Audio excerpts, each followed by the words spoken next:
from Girls Gone Happy. Thanks for coming, and I'm excited today to be talking to you about the topic of letting go during COVID-19. Before we get started, I want to just give some context for what we're going to be talking about and who this video is and isn't for. I am going to be talking about grief in this video. So if you are currently engaged in a healing process or a grief journey and discussions of this topic don't feel like they serve you right now, please feel free to press pause, check out the links below in the description of this video for other videos that we have and blog posts that could better support your healing. Go check those out, and it's okay if this isn't for you. If you do feel like this is exactly what you need right now, welcome. I am so glad you're here, and let's get started. So as I mentioned, we are going to be talking about grief today, but it might not be the kind that you're thinking about. I'm not going to be talking about the grief that folks are experiencing when they have lost somebody to the illness of COVID-19 during this pandemic. What I'm instead going to be talking about is the everyday, widespread, long-term grief that basically everybody is experiencing because of the circumstances caused by the pandemic. You might be wondering, what do I actually mean by that? You have been forced to let go of support systems, work, plans, expectations, hopes, projects on the turn of a dime, without warning and without consent in many cases. And there is grief that comes when we say goodbye to big things, small things, especially those that we aren't ready to release and when it's not on our terms. So you might be wondering, why am I using the word grief? And I know for a lot of people that's a really loaded term. I'm using it for that reason, because I think in our culture, especially in the United States, we're really squeamish about the word grief. And we kind of only think of it in terms of when somebody dies. It's my personal belief that we experience grief throughout our life all the time, and that there's something really healing and really validating about naming it grief. It helps us to understand why we might be feeling such strong emotions about something. It helps us understand why we might be feeling such a weird, complicated mixture of emotions like sadness and anger and also excitement and freedom. We grieve. And when we name it grief, it gives us permission to hold those big feelings and heal those big feelings. So today, the first thing that we're going to do is a little bit of a deep dive into what you might be grieving right now, what you are letting go of, and what you have lost because of the pandemic. But don't worry, we're not going to stay there for too long. This isn't only heavy stuff, because I'm then going to be taking you through 4 cards from our lost deck. This guy. If you haven't ever worked with a lost deck, she's my favorite. You can check these out on our website, which I'm going to link below. But I pulled 4 cards that I think are perfectly suited to this situation and topic that we're going through right now. And I'm going to walk you through a guided journaling and reflection activity for each of them to help you get a better sense of clarity, peace, and closure, possibly, around some of the things that have been going on for the last 6 months. All right, so let's get into it. So the first thing I'm going to have you guys do is make a bit of a chart. You're going to draw one line down the center this way and one line this way. You can put a little space up at the top for a title. In the upper left side, you're going to write letting go. In the lower left side, you're going to write grief/loss.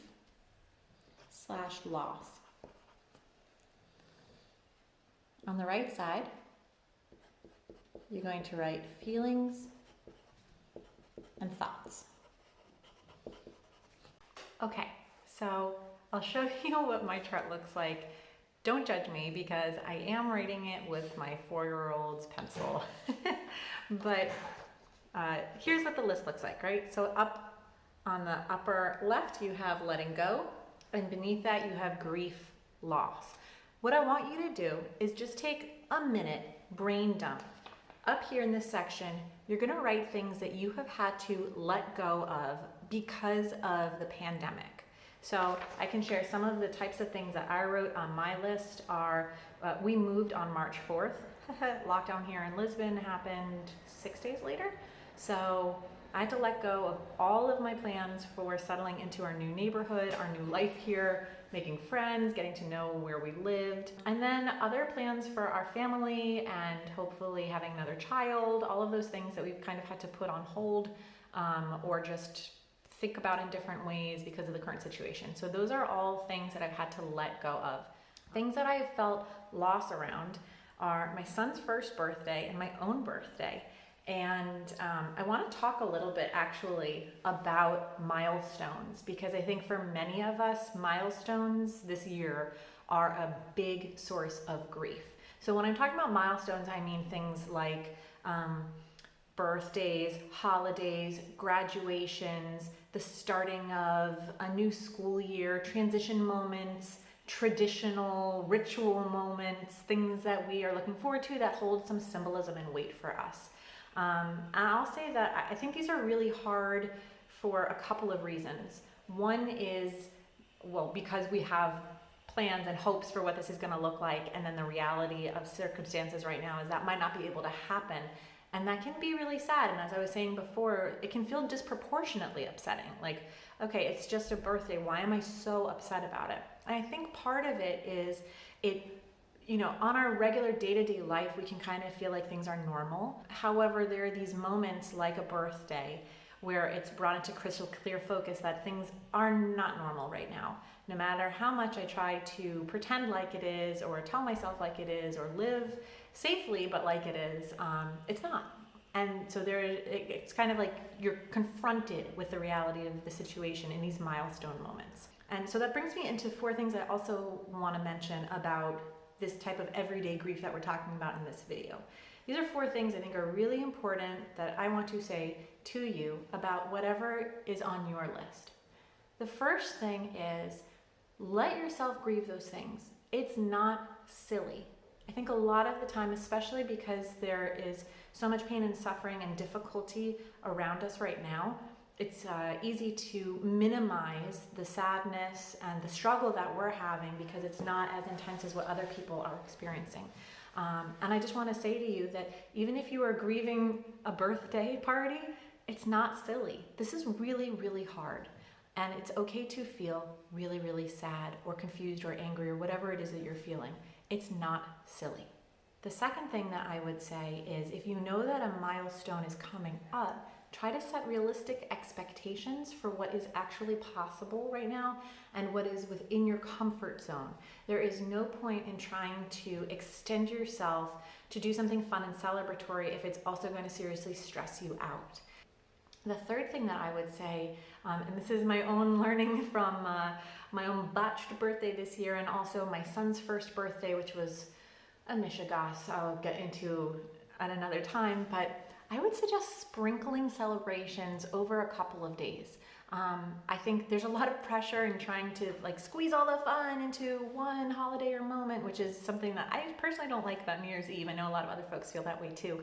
And I think if we can take our celebrations and sprinkle them across a couple of days, it kind of minimizes the impact that the pandemic is having on our ability to celebrate in the ways that feel joyful to us. So we might not be able to do things as big and as fabulous as we would like to, but perhaps instead of the grandeur of one celebration, we can have a couple of smaller ones that kind of scratch the itch. The last thing that I would say is, if you are feeling sad about how a milestone has turned out, it is not a failure. It doesn't mean that you've done something wrong. So again, I have a couple of friends who are on maternity leave right now during the pandemic, and they just feel like this maternity leave isn't what I was expecting and I did it all wrong. No, you did not. It's not a failure. Nothing is lost. It is okay. We are all doing our best, and it's okay to feel weird about it because things are really weird. Okay, so with that being said, once you have your list of things that you have had to let go of, things that you have felt some grief or loss around, I want you on this side of the paper to write any feelings or thoughts that you have about the things in this column. And I invite you to just do that off the top of your head. This does not need to be perfect. Nobody else is going to be looking at this unless you want to share it. This is just for you, and this is material that we're going to be working with when we move into our work with our 4 cards from our Lost deck, which we're going to do right now. Okay guys, now's the fun part. We're going to be working with our cards from the Girls Gone Happy Lost deck. So I handpicked 4 cards that we're going to be working with today, and here's how this is going to go, okay? Keep that pen and paper nearby. I'm going to read the questions on the card. I'm going to read them slowly, and I invite you to write whatever comes up as I'm reading on your paper. I'm going to put the questions up here on the video so you can follow along too. And after I finished reading, I invite you to pause the video, put a timer on with about 3 minutes on it, and just write whatever comes to mind based on the questions from that card. From there, I will give you some of my thoughts and reflections on the card, and then we'll move on to the next one. All right, let's do it. First card, steps. How are you moving yourself from morning to night each day? What does this teach you about your coping mechanisms and survival instincts? How can these insights help your healing? All right, I'm going to put this question up so you can follow along. I invite you to pause this video, put 3 minutes on a timer, and free associate, write whatever comes to mind, whatever comes out of your pen in response to this card, and I'll see you in 3 minutes. So, steps. Why did I pick this card? This situation with the COVID-19 pandemic is really hard. Even if you are in a good situation, good circumstances, this is hard. And guess what? You are still doing it every damn day. I am sure that every single one of you is doing so much. And while I want us to take time to recognize all of your accomplishments, I want you to think about how have you done them? What parts of you have stepped forward?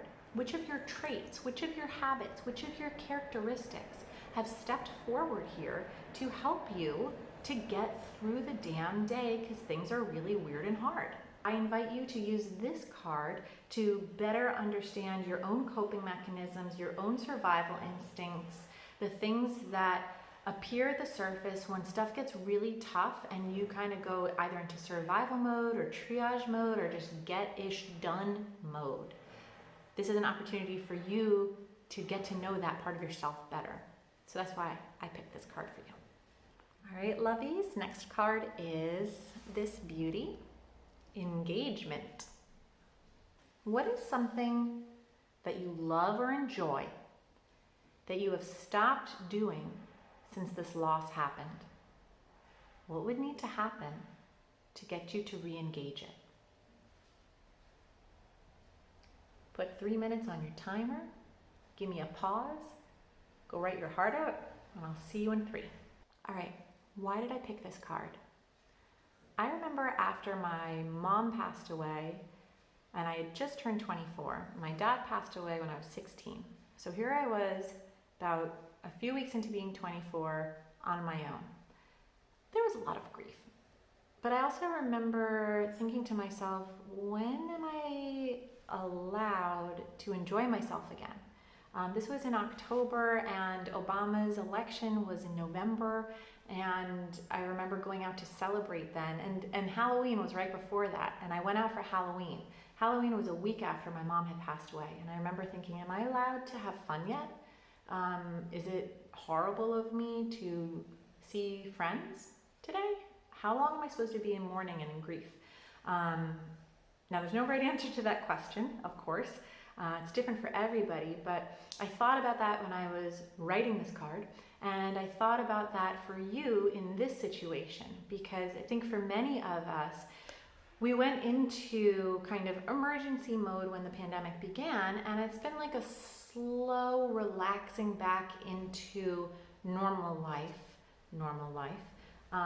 But there's still this question of, am I allowed to go and have fun? Is it safe for me to go do things that are fun? Is it okay for me to be enjoying myself when so many people are having a harder time than me or an equally hard time? And I want to give you some space and opportunity to think about how you could invite some of those things that bring you happiness, bring you joy, or just are fun back into your life. Because I think when we're living in this kind of prolonged grief situation and prolonged like emergency situation, it can feel like only the essentials are allowed in, and these superfluous things like joy and pleasure are not. And I really want to push back on that for you. Next card. I love this one. It looks like malachite, huh? This is the caretaking card. Ready? Here we go. What have you been neglecting in regards to care and well-being? How can you resume this care in the next week or get someone to help you do so? I'm going to put this one up so you can follow along. 3 minutes on your timer, press pause, and I'll see you in a few. Whew, caretaking, big topic. Why did I pick this? Well, I feel like for the last 6 months during the COVID pandemic, we have been so hyper-focused on the safety and health of our bodies for very good reason. We've become hyper-vigilant. We've become extraordinarily attuned to every little sniffle and tickle and cough, every drop of sweat that could possibly be fever. Like we are very aware of what is happening in our bodies and the bodies of everybody around us. Did that person just sniffle? Did that person just cough? Did that person rub their nose and then touch something in the space that I'm in? What's going on with my kid? I mean, I could go on, right? But I think what we're losing, again, is space for other kinds of taking care of ourselves and of each other. I'm going to invite you to think about other ways that we can do some caretaking. Now, I put in the description of this video a blog post that's the same topic as this video, and I go into greater depth around this card, and I actually have a ton, like a whole list of concrete, mostly free, creative suggestions for what caretaking could look like in case you're like, I don't know, I don't want to do that, it's annoying, but I know that I should. Bleh, where do I start? Start there. A couple of things that I would just say right now to get your wheels starting to turn. Caretaking can look like making doctors and dentists appointments for yourself. How you are using your schedule. Scheduling in time for a walk. Taking care of your space that you are living in. There are so many different ways that caretaking can show up, so many different ways that can look like. It does not need to be like a spa situation. I invite you to think about what does it look like for you and how can you do more of it in the next week. All right, ready for the last card? Let's do it. All right, last card, guys. Rise to the occasion. How have you stepped up as a result of this loss? How can you recognize, love, and honor this? Take 3 minutes, do some writing and thinking, and I'll see you in a moment. So why did I pick this card? In a way, it's really similar to the steps card that we did first, but it's different in important ways. With the steps card, you're invited to better get to know the part of you that helps you cope. When there's an emergency, what part of you comes out, does triage mode, helps you survive, helps you just get it done and get through it. This card, the Rise to the Occasion card, is inviting you to get to know a different part of yourself, a responsible part of yourself, a brave, courageous part of yourself. So I don't know what your situation is, but I know that everybody has had to step up, rise to the occasion in this pandemic situation in one way or another, or many for most people. Whatever it is that you've done, you have risen to the occasion. So what part of you, what traits, characteristics, habits, parts of yourself have stepped forward to allow you to step up? I invite you to get to know them, spend some time with them, do some journaling about them, and really sit with this card as we close out this guided reflection.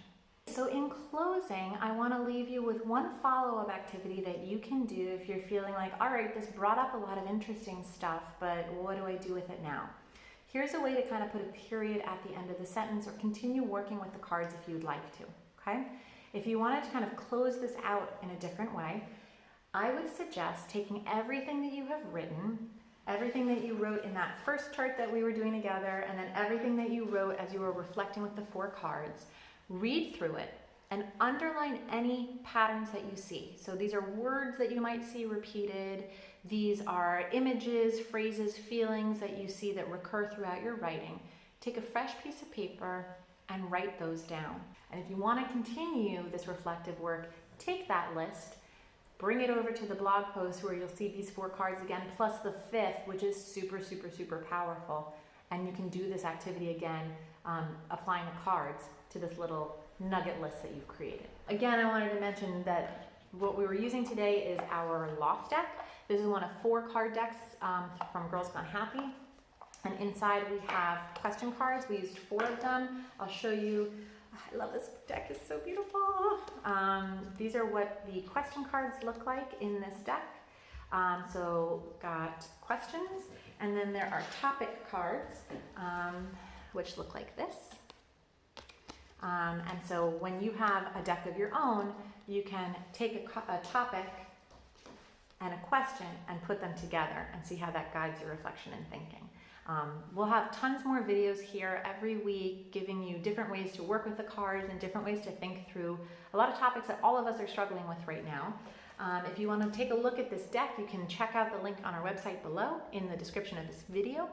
And beyond that, I would say come join us on Instagram, where we have a really vibrant, really active community having these kinds of conversations all the time. We're at Girls Gone Happy. And make sure that you subscribe to this channel, because we're going to be having a new video every single week with different journaling prompts, different reflection activities, and just different ways to support you to be your best, happiest, clearest, most peaceful self during these crazy times. So thanks for spending this time with me, and send you lots of love, and I'll see you again next week. Bye.